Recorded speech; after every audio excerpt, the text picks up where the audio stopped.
তো কোশ্চেনটা হলো x cos alpha plus y sine alpha is equal to p, x cos beta plus y sine beta is equal to q, আর y is equal to x tan theta সরলরেখা তিনটি এক বিন্দু হওয়ার শর্ত। কি করে আমরা এক বিন্দু দেখাবো বললাম যে 1 আর 2 সমাধান করব। সমাধানটা আমরা কোথায় বসায় দিব? 3 নং ইকুয়েশনে বসায় দিব। বসায় দিয়ে যে ইকুয়েশনটা আসবে সেটা একটা কন্ডিশন হবে। সেই কন্ডিশনটা যদি হয় তাহলে বলছে 1 2 3 এই সরলরেখা তিনটি কি হবে? এক বিন্দু হওয়ার শর্ত মেনটেন করবে। তাহলে 1 আর 2 সমাধান করব। তাহলে 1 আর 2 হচ্ছে সমাধান করব কোন পদ্ধতিতে? বজ্রক্রম। তাহলে বলো x বাই কি লিখবো বলো তো? x যখন লিখবো তখন কি এটা থাকবো? কি হবে বলো তো? মাইনাস না y কেন? y সব কি আছে? Sine alpha. তাহলে কি আছে? সাইন আলফা হবে। তারপর প্লাস পি সাইন বিটা হবে কি না? বুঝতে পারছো? এক্স এর ভ্যালু, এক্স এর নিচে যেটা আছে আর ওয়াই নিচে দেখো কি আছে? মাইনাস ওয়াই দিব। তাহলে একই মেথডে করব, এইটা ঢাকবো। তাহলে দেখো তো কি হবে? এক্স এর সহগ এখানে কজ আলফা, তার মানে minus Q cos alpha plus P cos beta. আর এইখানে দেখো 1 বাই কি হবে দেখো? কজ আলফা সাইন বিটা, তারপর minus cos beta sine alpha. এখানে একটা জিনিস লক্ষ্য করো, এক্স বাই এটা না নিচে পজিটিভটা আগে লিখি, P sine beta minus Q sine alpha. আর এইখানে মাইনাস দিয়ে গুণ করে দিই, কি পাবো দেখো? মাইনাস দিয়ে উপর নিচ গুণ করে দিলে Q cos alpha minus P cos beta. আর এখানে একটা ফর্মুলা গেছে, কেউ বলতে পারবে কত? দেখো এটাকে sine theta sine A cos B minus cos A sine B কি হবে?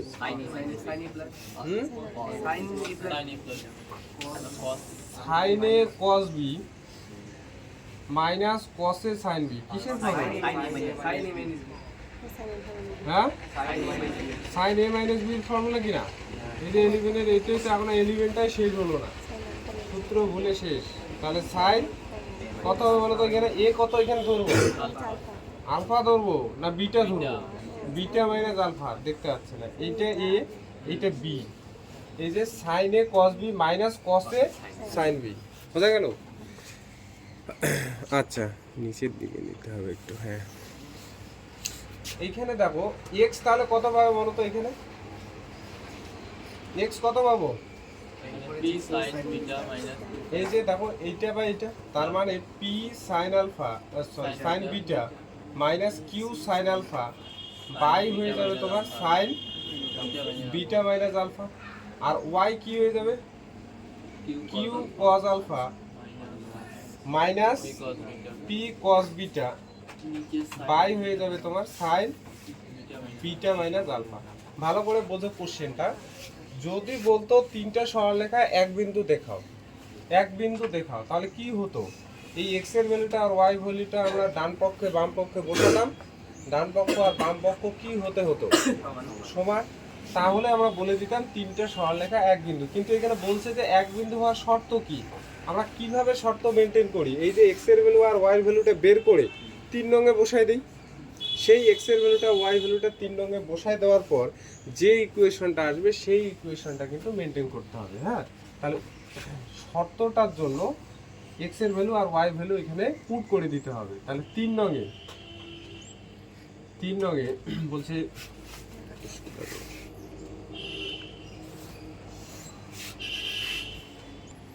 তিন নঙে এক্স ও ওয়াই এর ভ্যালু, ওয়াই এর মান বসিয়ে কি পাবো দেখো? ওয়াই এর ভ্যালু কত পেলাম? Q cos alpha, Q cos alpha minus P cos beta by হচ্ছে by sine beta minus alpha. এইখানে বসাই দেবো কত আছে এখানে দেখো এক্স এর ভ্যালুটা, এক্স এর ভ্যালু বসালে কি হবে? P sine beta minus Q sine alpha by হচ্ছে তোমার সাইন বিটা মাইনাস আলফা। আর এখানে কি থাকবে গুণ হিসেবে? Tan theta. দেখো তো কি কাটবে, কিছু কাটবে? এইটা কাটবে, কাটবে কিনা? তাহলে এখানে কি থাকলো? Q cos alpha minus P cos beta, এইখানে থাকবে তোমার P sine beta minus Q sine alpha. আর এই যে ট্যান আলফা ট্যান থিটাটাকে না আমি সাইন থিটা বাই কি লিখতে পারি? Cos theta. এবার এই কস থিটা দিয়ে গুণ করব এই সাইডটা গুণ করব, কি পাবো দেখো? Q cos alpha cos theta minus P cos beta cos theta. আর এইদিকেও গুণ করব, উপরে কোনটা দিয়ে গুণ হবে?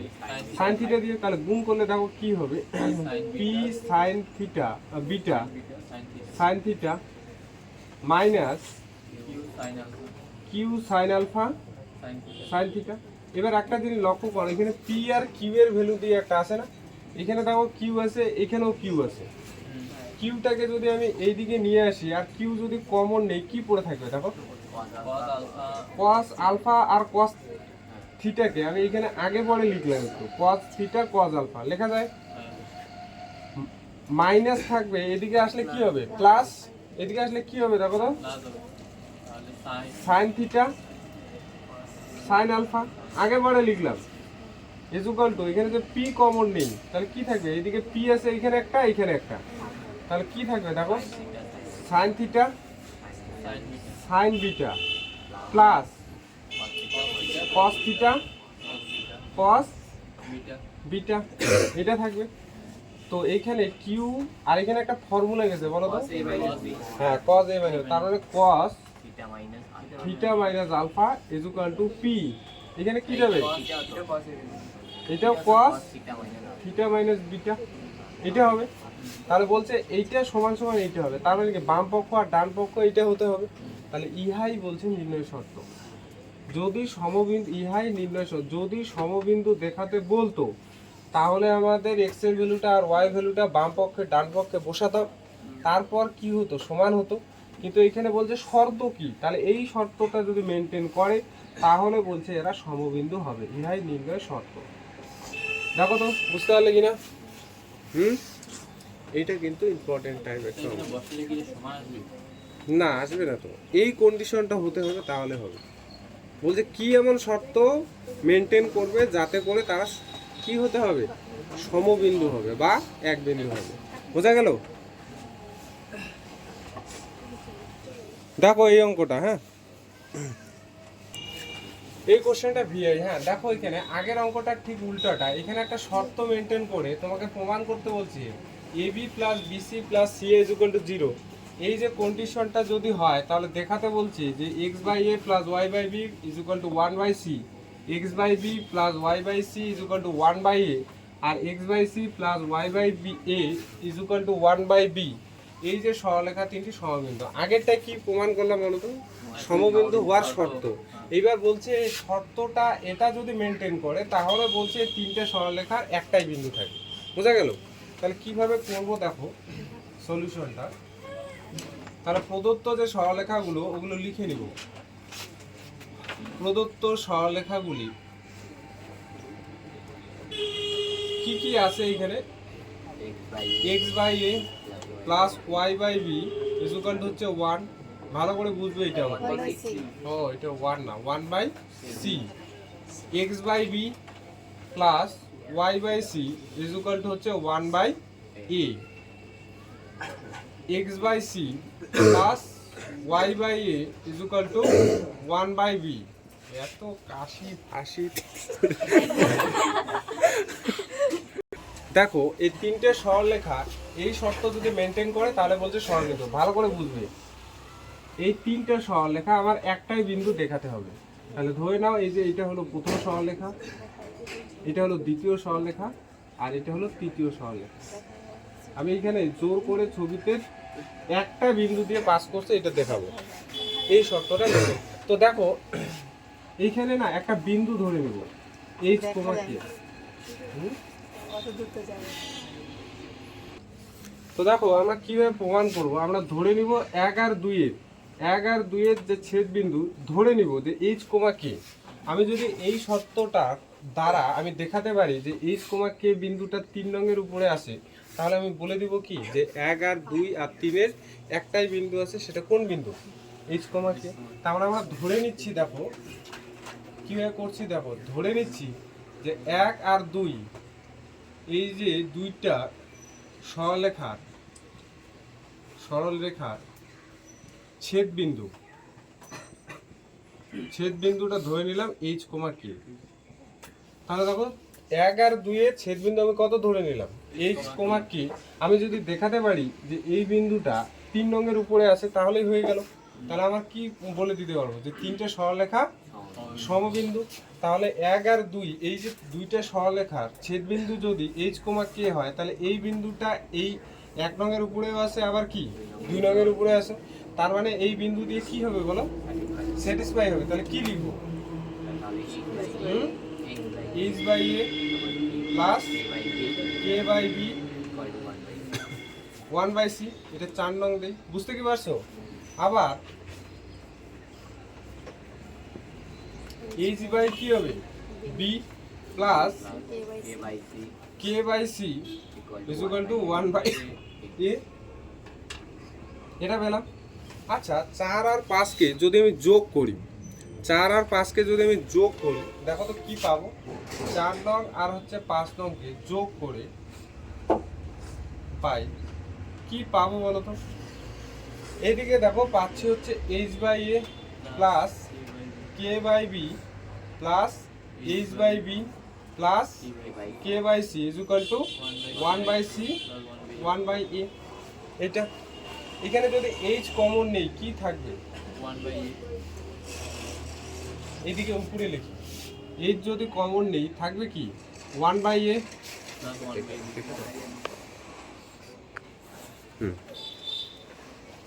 Plus 1 by B plus K যদি এখানে কমন নেই কি থাকবে 1 by B plus 1 by C. আর এদিকে যা আছে তাই লিখবো 1 by C plus 1 by A. এটা একটা ইকুয়েশন দিয়েই হচ্ছে 6। আমাকে কি দেখাতে হবে বললাম যে এইচ কমা কে বিন্দুটা যদি আমি দেখাতে পারি 3 নংয়ের উপস্থিত, তাহলে আমি বলে দিব 1 2 3 এই তিনটে সরলরেখার একটাই বিন্দু আছে। তাহলে এই কন্ডিশনটা দ্বারা তাহলে দেখো এখন এই শর্তটাকে কাজে লাগাবো। A B plus BC plus C is equal to কত দেওয়া আছে? 0। প্রত্যেকটা টার্মকে আমি এবিসি দিয়ে ভাগ করব, মানে উভয় দিকে এবিসি দিয়ে ভাগ করে দিচ্ছি। তাহলে 0 বাই এবিসি। তাহলে বলো তো এখানে কি থাকবে? সেপারেট যদি করি কি থাকবে বলো?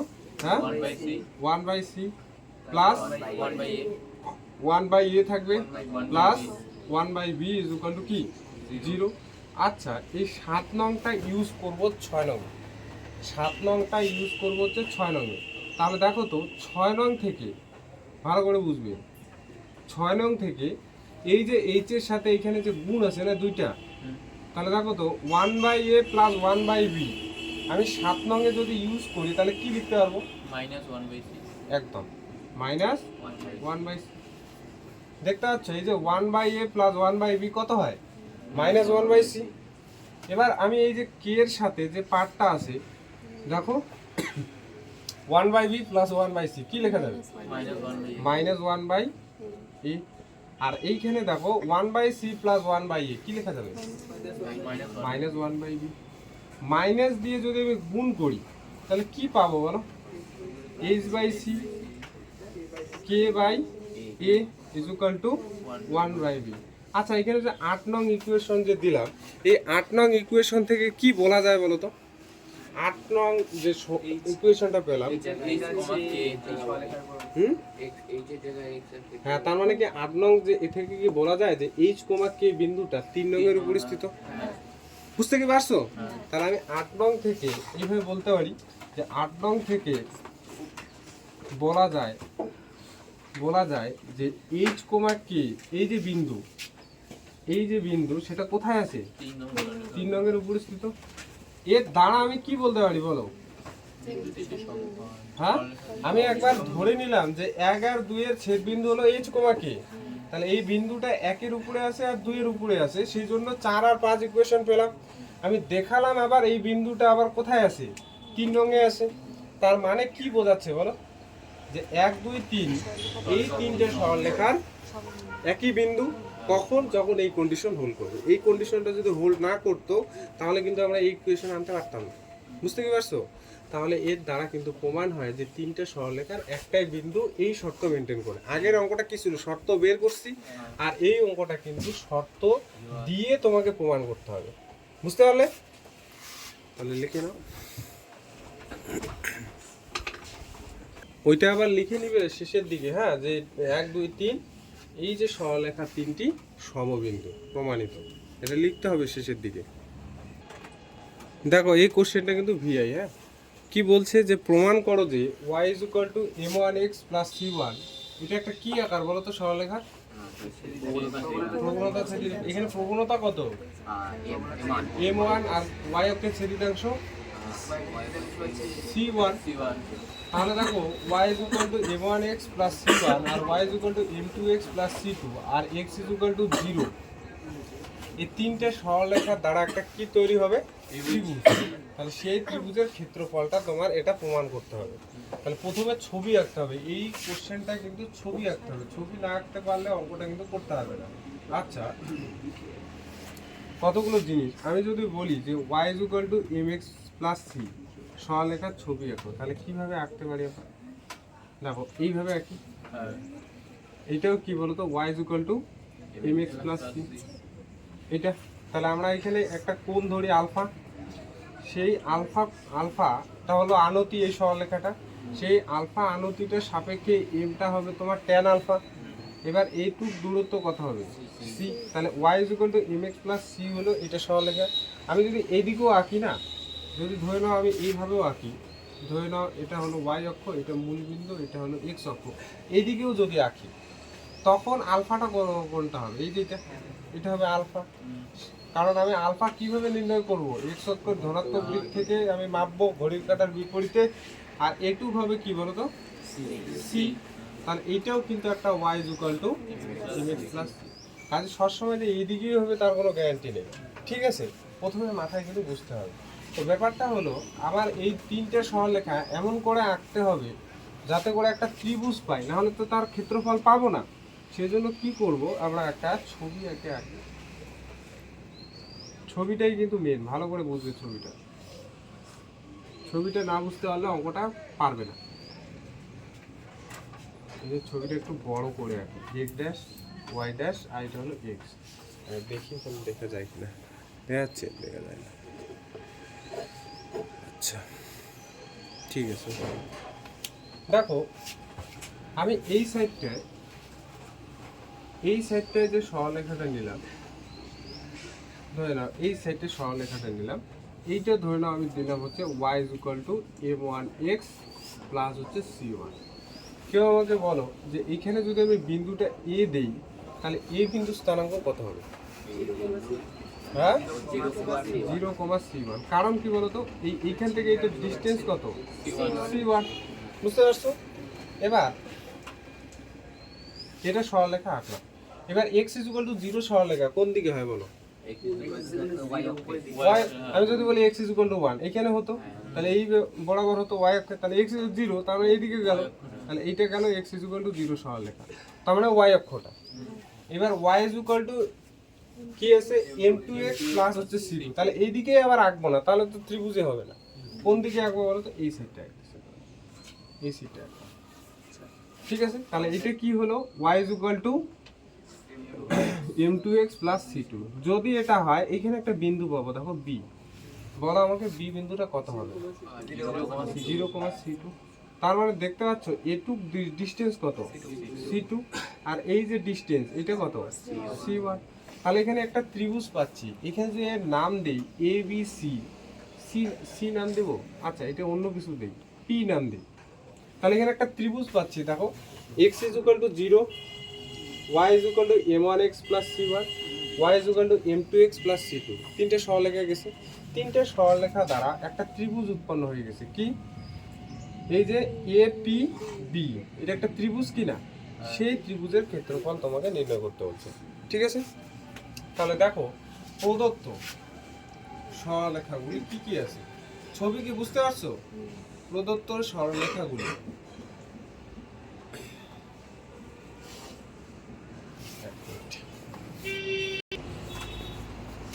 y is equal to একটা আছে কি m1x plus c1, এটা গেল এক নং। y is equal to m2x plus c2, এটা গেল 2 নং। আর একটা আছে x is equal to 0। তাহলে 1 2 3 সরলরেখা দ্বারা উৎপন্ন ত্রিভুজটা কি? 1 2 ও 3 নং সরলরেখা দ্বারা, এটা একটু লিখে নিই তাহলে বুঝতে তোমাদের সুবিধা হবে। সরলরেখা দ্বারা উৎপন্ন ত্রিভুজটা কি আছে বলো এখানে? উৎপন্ন ত্রিভুজ এ হয়ে দেখো উৎপন্ন ত্রিভুজ এ পি বি। আচ্ছা, কোন ত্রিভুজের ক্ষেত্রফল যখন নির্ণয় করি আমরা কি লাগে বলো? হাফ ইন্টু ভূমি ইন্টু উচ্চতা।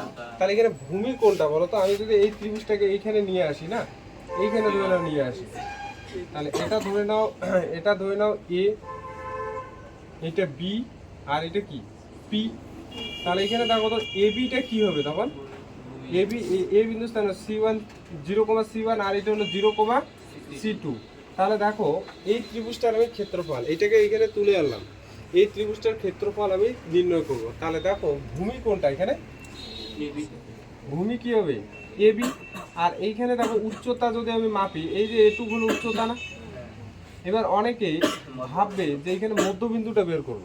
মধ্যবিন্দুটা কিন্তু সবসময় নাও হতে পারে, সবসময় হতে পারে মধ্যবিন্দু। যদি ত্রিভুজটা এরকম হয়, এরকম হলো ধরে নাও এরকম হলো, তাহলে কি এখানে মধ্যবিন্দু হবে? হবে না তো। তাহলে আমরা এইটাকে বের করব কি করে? উচ্চতাটাকে বের করব কি করে? উচ্চতাটা বের করার জন্য আমরা কিসের সাহায্য নেব বলো তো? আচ্ছা, এইখানে যে এই যে ডট ডট করে ডিসটেন্সটা দিলাম, এই যে ডট ডট করে ডিসটেন্সটা দিলাম, এটাই উচ্চতা না? এখানে যদি আমি x এর ভ্যালু আর y স্থানাঙ্ক লিখি, তাহলে দেখো এটু হলো x আর এটা কি y। ভালো করে বুঝবে। তার মানে পি বিন্দু স্থানাঙ্ক বা পি বিন্দুর যদি স্থানাঙ্ক x, y হয়, তাহলে এখানে xটা হলো এটুক, এইটা যদি x হয় তাহলে এইটাও কত? x, এটুক হবে y। তাহলে এইটা এই যে পি বিন্দু স্থানাঙ্ক x যেটা আছে সেটাই ত্রিভুজের দেখো উচ্চতা। বুঝতে পারি? আমি যদি পি বিন্দু স্থানাঙ্ক x, y দেই, তাহলে এই যে আমার এটুক লাগে তো, এটুক তো উচ্চতা। তাহলে পি বিন্দু স্থানাঙ্কে x, y যেটা বের হবে, xটা যে বের হবে, xটা হবে তোমার কি? ত্রিভুজটার উচ্চতা। তাহলে এই x বিন্দুটা আমি পাবো কি করে? দেখো তো পি বিন্দুটা কোন দুইটা সরলরেখার ছেদ বিন্দু? দেখতে পাচ্ছে না ছবিতে? এই যে এইটা সরলরেখা আর এইটা সরলরেখা। তার মানে 1 আর আমি 2 সমাধান করব। 1 আর 2 সমাধান করে আমার শুধুমাত্র x এর ভ্যালুটা লাগবে, y এর ভ্যালুর দরকার নাই। বুঝতে পারছো? x এর ভ্যালু যেটা বের হবে সেটাই ত্রিভুজের কি? উচ্চতা।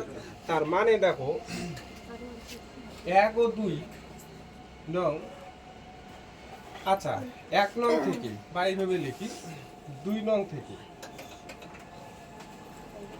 কি আছে এখানে? y is equal to m2x plus কি c2। তাহলে দেখো y এর ভ্যালুটা 1 নং এর বসায় দেই এখানে। 1 নং এর যদি বসায় দেই এখানে কি পাবো দেখো তো? m1x plus কি c1। এই যে ইউজিং 1 করলাম, m2 আগে দেখো তারপরে লিখো। তাহলে এটা অঙ্ক এমনি বোঝার অঙ্ক। ইউজিং কত? এটা 1। বোঝা গেল? এবার এখান থেকে x এর ভ্যালু বের করব। x এর ভ্যালু বের করার জন্য এখানে যদি আমি x কমন নেই, এইটা এদিকে আসবে, কি হবে দেখো? m1 মাইনাস m2, আর এদিকে হবে তোমার c2 মাইনাস c1। তার মানে x কি বের হলো? c2 মাইনাস c1 বাই কি m1 মাইনাস m2। তার মানে যেটা x বের হলো সেটাই ত্রিভুজের কি? উচ্চতা। তার মানে আমি এখানে লিখতে পারি অতএব ত্রিভুজ APB এর উচ্চতা বা লম্ব কত হবে বলো, এক্স এর ভ্যালুটাই, এক্স এর ভ্যালু কত, c2 মাইনাস c1 বাই কি m1 মাইনাস m2 হলো। আর কি লাগে আমার, ভূমি লাগে।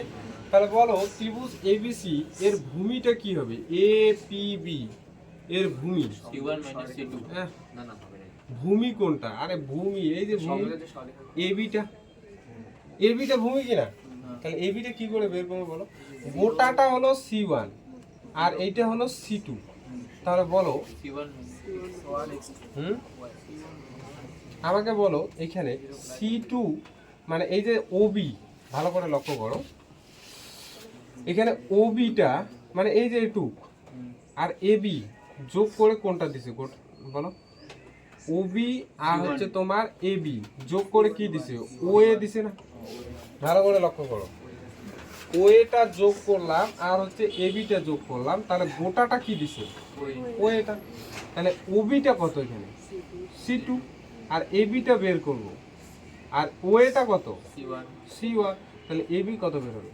C1 minus C2 c1 minus c2, তাহলে ভূমি কত বের হলো c1 মাইনাস c2 হলো।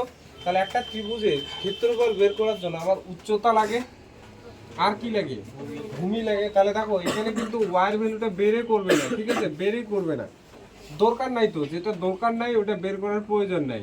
তাহলে এটা গেল m1 মাইনাস m2, এটা কি বের হয় হোক, আমার এটা নিয়ে কোনো জ্বালা নাই, এইভাবে রেখে দিই, ওইটা আমরা ইউজ ভেবো না, ঠিক আছে। তাহলে একটা ত্রিভুজের